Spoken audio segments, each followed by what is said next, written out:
Hi, so thank you for having me. So I'm Sera Linardi, and this is joint work with Nita. So I want to steal, so if you ask me what this paper about, I want to steal the last sentence from Bertrand Alexander's presentation. So this paper is about how market affects moral behavior and the effects of policy reforms that may be perceived as providing people with more freedom to choose. So, okay, so before, to best tell you what this is about, so let's have a thought experiment, okay? So imagine that you were from a developing country, just imagine. And this is Arti. So imagine you're from India, you're born and raised there, and Arti is a low-income person, and she makes about 100 rupees a day last year, okay? So now I tell you about the industry that is near Arti's place. So near Arti's place, there's a food manufacturer, and this is what it looks like, sort of, the place and how many people it employs. So if you have $100, think to yourself, how much would you give Arti, right? You're in India, here's a firm. Okay, so have a number in your mind. So now I tell you a little bit more. Actually, this firm is US owned, okay? So how does that make you think about what you want to give to Arti? Did it go down? Did it stay the same? Did it go up? So this project is about that question, okay? What do people perceive American companies or US FDI investment as doing for the poor in developing countries, and how willing are we to support the poor because of that? Okay, so in developing countries, FDI are often kind of sold or marketed in a way that says, hey, you know, we can't really fight poverty without FDI, so we shouldn't resist it, bring it in, right? So this is from Zambia, the minister of Zambia, and then recently there is another quote from the minister in Bangladesh about, you know, bringing in FDI and how this will resolve poverty. So the question is, if we get this sort of, if people in developing countries get this sort of messages from their government about FDI, then what would happen to support for the poor when the FDI is actually there? Okay, so when FDI is actually present. And if it changes, who would be driving this change? So one possibility is the rich, right? So the rich could be supporting, they're the people who's paying taxes to support redistribution program, and so this could give them an excuse to say, hey, you're fine, I no longer need to give. Okay? Another possibility is the liberals. They used to say, hey, the poor were unlucky, but now things have changed, they're no longer unlucky, I don't have to give. Okay? So you could have excuses to not give. Another possibility is the poor themselves. They can say, things are better for me, I no longer need a handout, thank you very much, right? And another one is the conservatives. So conservatives overestimate the role of effort, and because of that, they underestimate structural factors. And because you underestimate structural factors, the fact that this advertising for FDI says structural factors matter is a shock to them. And so with this, they could blame the poor more if the poor aren't able to make use of it. Okay? All right. So, so for this question, we have two tests to test how FDI changes support for pro-poor redistribution. So the first one is the World Value Survey. So we use data from developing countries, and then the second one is an experiment. So the first one, we can only show correlation, and then the second one, we hope to see whether or not there's a causal effect. So for the first one, we take the question that government do too little for poverty. Okay, so disagree, neither agree or disagree, or agree. And then what we want to look at is the change in FDI as a percentage of GDP through these years. And we're interested in two things. So one is we're interested in income. How is the heterogeneity based on income? So this is your income ranking. If you're 1, you're rich. You think of yourself as being rich. So you're asked, like, where do you rank in terms of income, right? So 1 is rich, and then for us, 10 is lowest. This is subjective. This is how you see yourself. And the second question is, are the poor because they're unlucky, or are they poor because they're lazy? Okay? So this we use to code people as liberal or conservative. So this is the first part of our data. And then the second part of our data is an experiment. So the experiment is in India. And what we do is we have people play dictator game with poor recipient. So we have a 2-by-2 treatment. In the baseline, we just described the industry like I did to you guys. And then in the FDI treatment, all we do is we add the word US owned.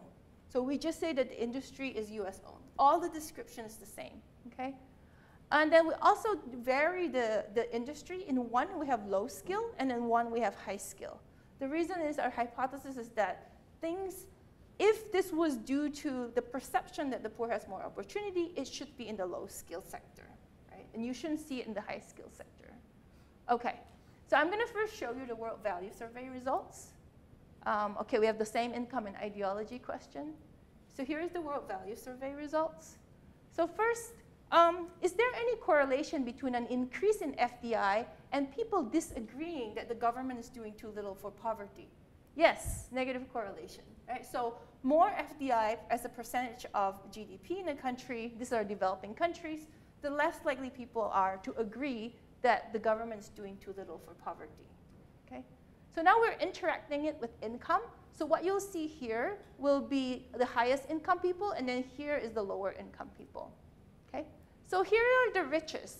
So you see that the correlation is strongest for the richest people. And then as you go down in the income scale, the correlation between FDI and your lack of support for pro-poor distribution decreases. So you see this effect more among the rich, okay?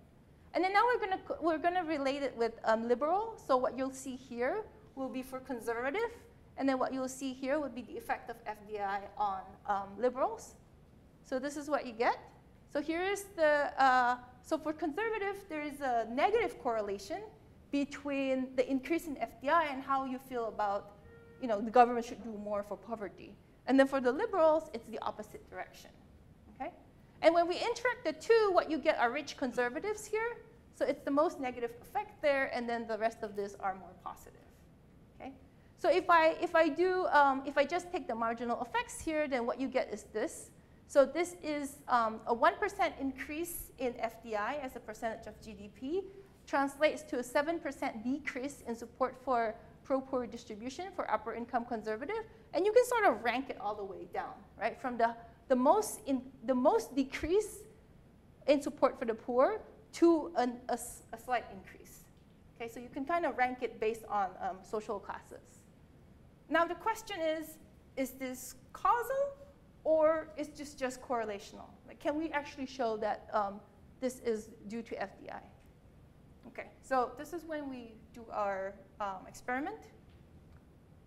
So here's our experiment. It's very simple.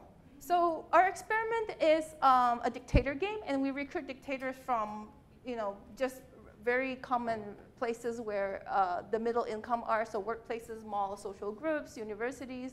And then what they do is they fill in a survey for 1,000 rupees, right? They fill in this long survey, and when they're done, we're like, you know, here's your here's your earning, but by the way, we partner with an NGO to give money to the poor, and so you are matched with a low-income recipient. Okay, so we give them an envelope, and inside his envelope is the picture of the recipient and all the information about the person.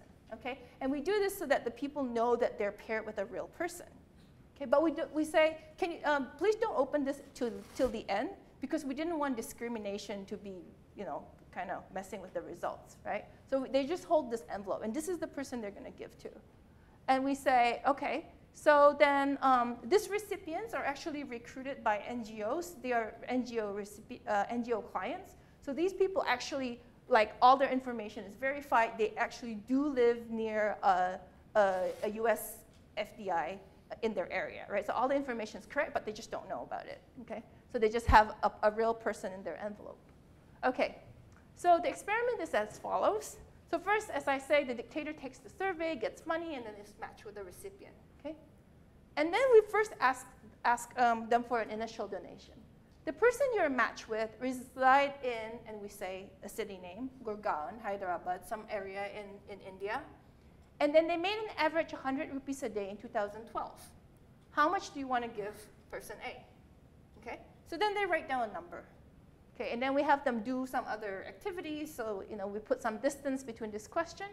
And then we tell them, by the way, there's more information. So there's a food and beverage industry close to person A's neighborhood. This firm employs more than 100 workers and has low-skilled workers. Based on this information, how much do you want to give to person A? So then we allow them to write another number, okay? So this is the experiment. It's very simple. So the only change that happens when we're testing FDI is we include the phrase owned and operated by a US company and industry. That's it. Okay? And then this is our low skill treatment. For our high skill treatment, we change food and beverage to telecommunications. That's it. Okay? Everything else is the same. Okay. So, so on average, this is the initial donation. Remember, we asked for an initial donation, and we're looking at the change. Okay? So initial donation is about 300 rupees. It's about 30%, so it is kind of high. But it's the same as what Laura and I think Paul and several other people have found today with the higher number.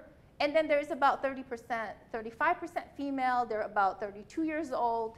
60% of them are liberals. About 65% of them think FDA is good for the poor. And most of them would rank themselves at average income, about 5.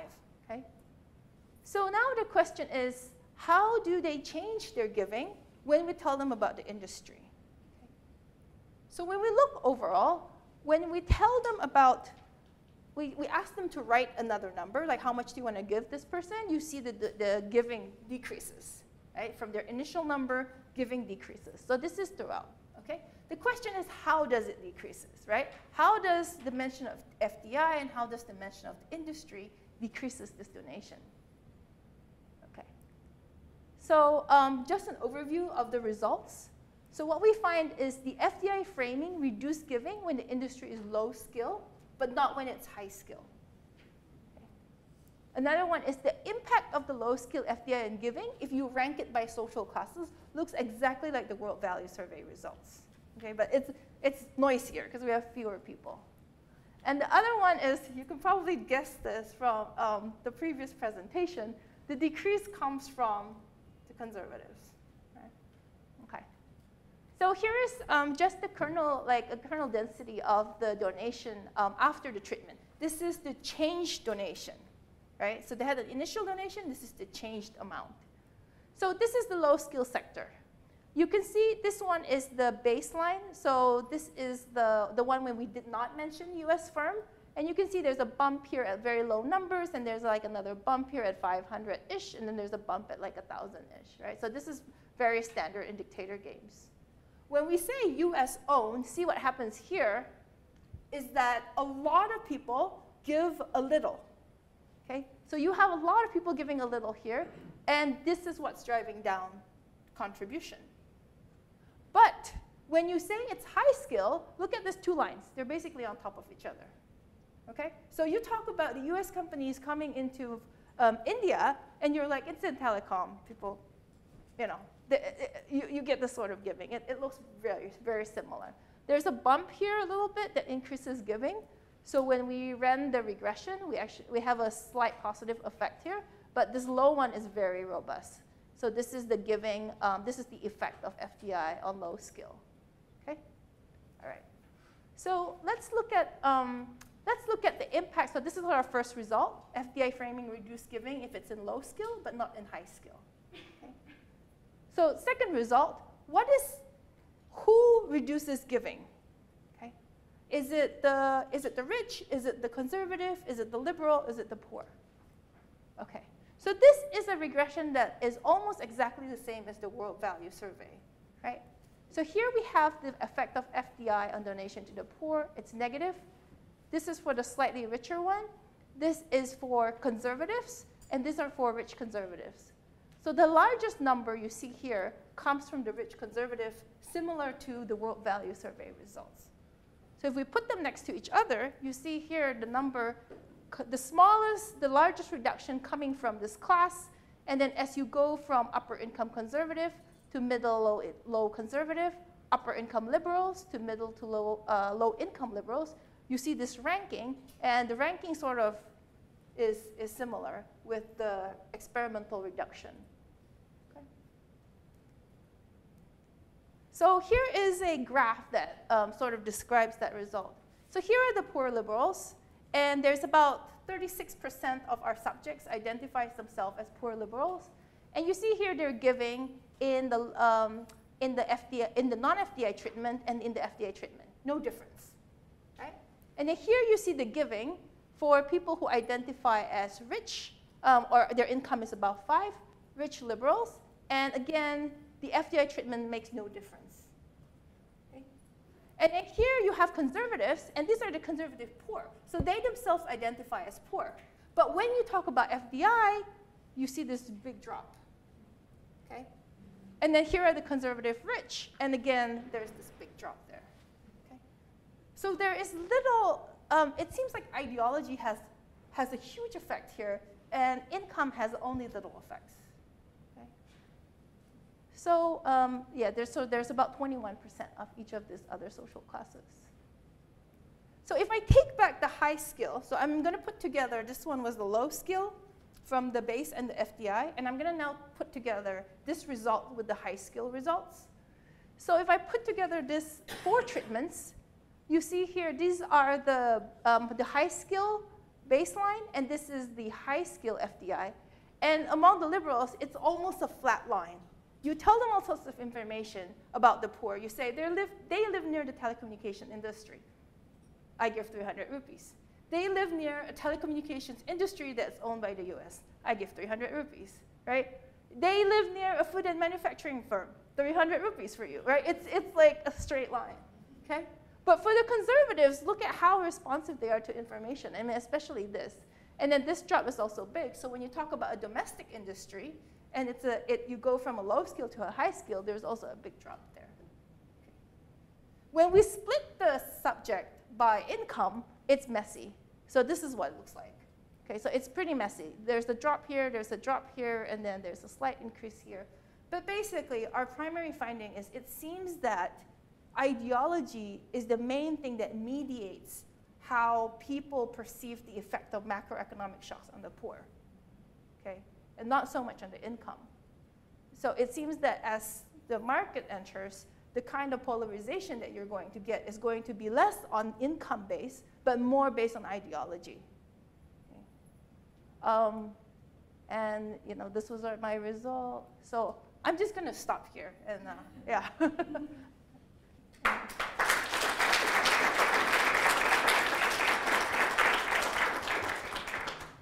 Any questions? Sarah, who are the donors again? So the donors are middle-income Indians, so just regular Indian citizens. So I guess I wonder how different, I wonder how different it is if you look at donations from, say, the US. So it will be pretty different. So when I asked this question, when I did the thought experiment, and I ask a mostly US audience, and I say, who's going to decrease their donation? Nobody, right? And I say, who's going to keep their donation? Who's going to increase? You have hands coming up. People will increase their donation to people in the developing countries if the US firm is there, because maybe there's this perception that they're being exploited. So you get like the opposite effect. But so whenever I ask people in the audience who's going to decrease, and people raise their hand, and I say, where are you from? Ecuador, India, China. So the people from developing country has a very different perception of what US firms do for the poor than the people in the US. So if we're trying to figure out the consequences of having FDI in these developing countries, Mm-hmm. I wonder why you decided to focus on income allocations within the developing country. So I guess the question that we're interested in is, regardless of whether or not FDI is increasing the welfare of the poor, the question is, are people in their own countrymen, are they already pulling away support for them? That's our question, right? If just the perception that things are better makes people pull their support away, then it might be that there is some time when things are not yet actually better, but support has already been pulled out from under them. So this is kind of what we're getting at.